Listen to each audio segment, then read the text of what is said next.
This is Lisa from Mobile Tech Review, and today we're looking at the HTC Titan Windows Phone on AT&T. This is their latest flagship phone along with the Samsung Focus S running Windows Phone 7.5 Mango. The HTC Titan lives up to its name with its 4.7-inch display. That's a Super LCD, and yes, that's pretty huge, and that makes this a very large phone, though it's not that much bigger than the HTC HD7S from June of 2011, and even the Samsung Focus S with its 4.3-inch display. We'll compare them in a minute. But first we'll take a look around the phone. We've got the standard Windows capacitive buttons down here. We've got a front-facing 1.3 megapixel camera.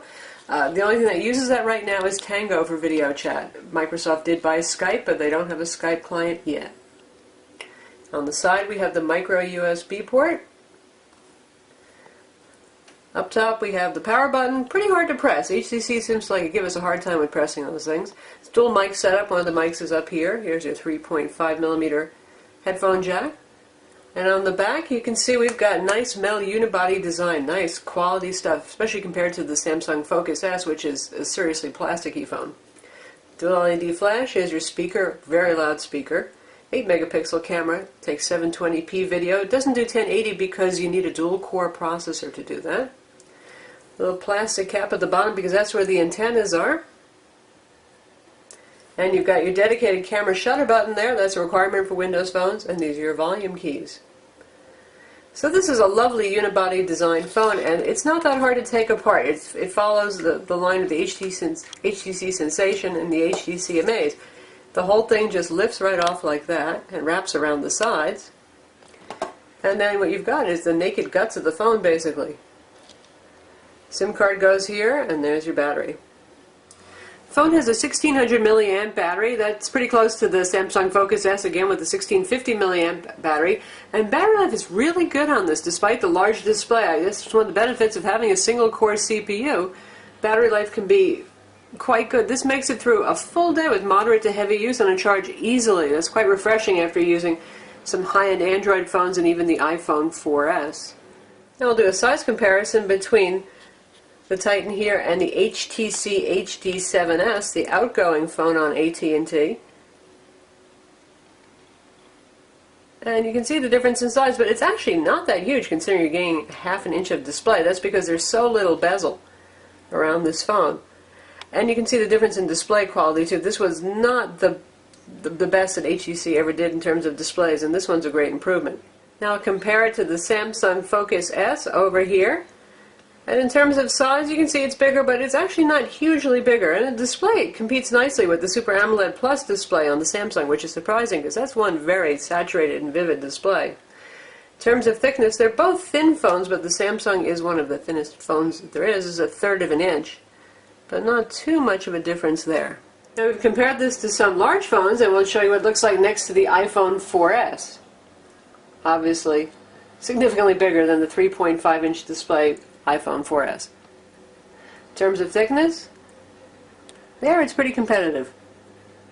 Now Windows phones have always been pretty fast. It's a very highly optimized operating system, and Microsoft picks one CPU that they primarily want to see the platform running on. This time it's a second-gen Qualcomm Snapdragon MSM 8255 CPU with graphics acceleration. Runs at 1.5 gigahertz, and again it's a single-core CPU. Now we're very specs conscious, and we know you are too, but the thing is that the operating system is so well optimized for this that Microsoft said they didn't see much of a performance improvement by going with the dual core, so why not keep the handset cheaper? Hence we have single-core CPUs. I'm not complaining because you can see this just zips through live tiles really quickly. You can get through your UI, no problem whatsoever.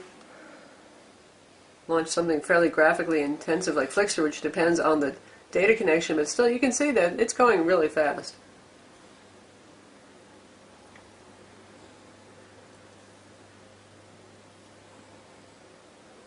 And now it's using the data connection to download this. And this, by the way, has HSPA plus 14.4 on AT&T's network. That's their, what we call faux 4G. It's not LTE 4G, it's not the super duper fast, but it's the same thing that you find in the iPhone 4S. And we see download speeds between 3 and 6 megs, which is pretty decent, darn good. Here we are in Flickster right now. And how about if we want to see more information about a movie?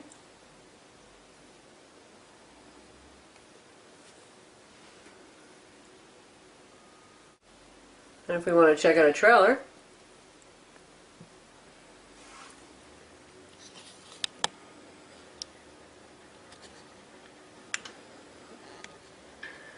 This is over AT&T's network. We do not have Wi-Fi turned on.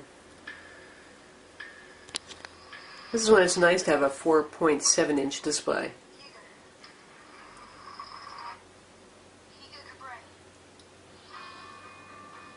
And the volume is only at halfway right now. A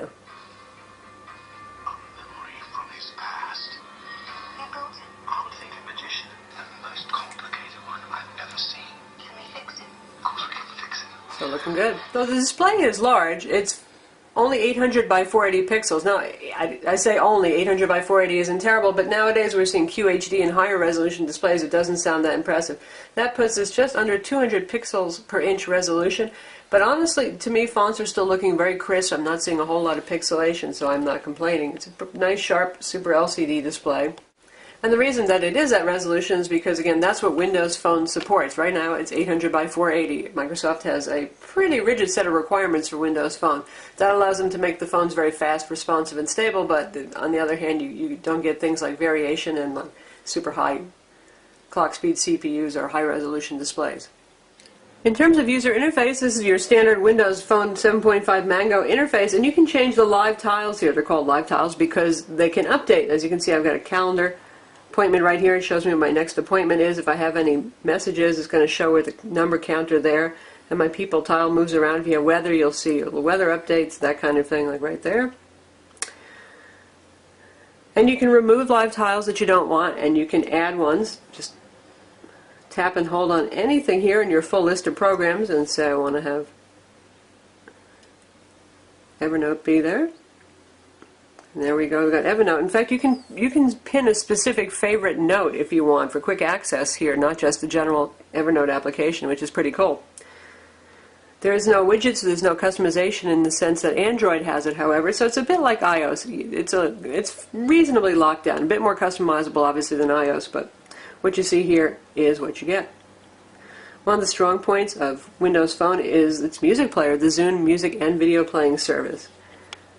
You can see it's graphically very pretty. It gives me a history of what I've been watching and listening to. Shows me stuff I've added recently here.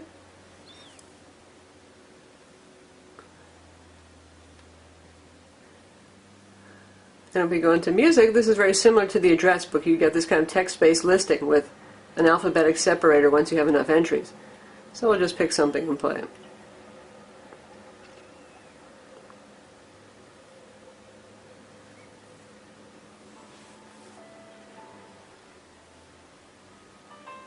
Very pretty interface. You've got playback controls right here that are always available. It plays music in the background. And the speaker is once again really excellent on this and amazingly loud.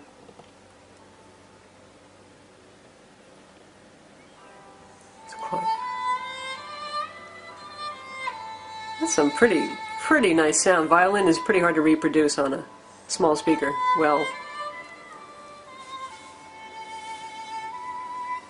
when you're looking at your music here, besides seeing this with album view, you can also look by song, and you can get biography-related information for what you're listening to. It's a pretty rich experience. And for video playback, works with MPEG-4 video, like pretty much every mobile device on the planet, and you use Zune to load music and videos. Work and life. Balance? I think that's something that you search for your whole life, isn't it? So now we're playing a 720p video. Michael Clayton here. You know, you try to, when you really... So you can sideload your music and videos from your own collection, and you can download stuff from Zune. You can get a Zune Pass, which is all-you-can-eat subscription. Just listen to all the music that you want as long as you're paying your monthly subscription fee, and you get 10 tracks a month MP3 DRM free with that, and they also have videos for rent and for download as well, mostly movies. The browser is the usual IE9 mobile. It's pretty capable. I wouldn't put it up there with Android and iOS just yet. Once in a while I see it screw up rendering a little bit. An image goes outside of its column. Fonts can be not quite the size that they should be, but overall it's very fast and fluid. Pinch zooming is about as good as it gets here. A very pleasant experience overall. This does not have Adobe Flash. I suppose the consolation is that Adobe said that they are abandoning all mobile Flash development anyway, so it's going to be an HTML5 world soon, and this does support HTML5. If you want to see YouTube videos, you just go to the YouTube website, and it will play the mobile version. So here we are on the YouTube site, the mobile version, and we'll check out a Battlefield 3 video. And again, this is over AT&T's network. With one heck of a loudspeaker.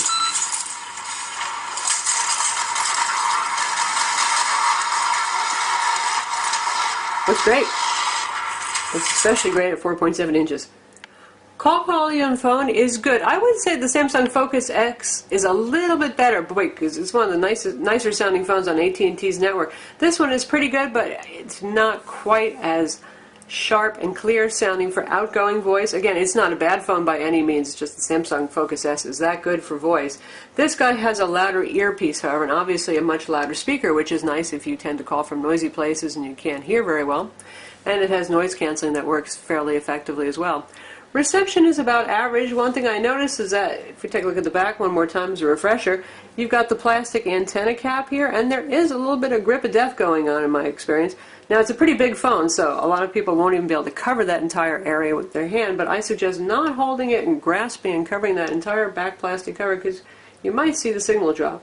And right now I can't even actually make it drop. Oh, there we just did it. We dropped one bar by squeezing it tight at the bottom. And last we'll take a look at Xbox Live. Now we've got a bunch of games installed here. We'll just check out Need for Speed. The selection of games is quite good. That's one of the selling points for the phone, along with the Zune music experience.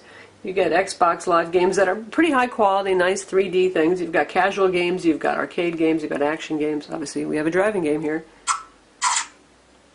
And we'll go straight into a race.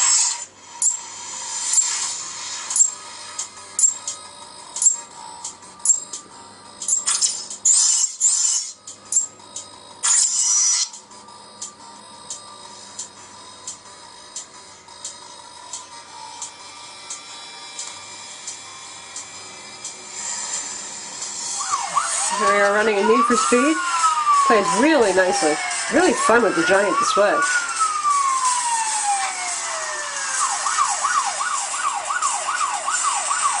So if you're interested in a Windows phone, and I think that you should be, you probably noticed a lot of reviewers are really fond of this new operating system. It's really enjoyable, it's relaxing, it's easy to use, yet it's pretty powerful, and you've got great multimedia on here, along with things like MS Exchange support with push email and mobile version of Microsoft Office Suite on here. It's a lot of fun, and if you're trying to decide between this and the Samsung Focus S, we're going to be doing a smackdown between these two high-end Windows 7 phones. I'm Lisa from Mobile Tech Review. Visit our website for the full review, and don't forget to subscribe to our YouTube channel.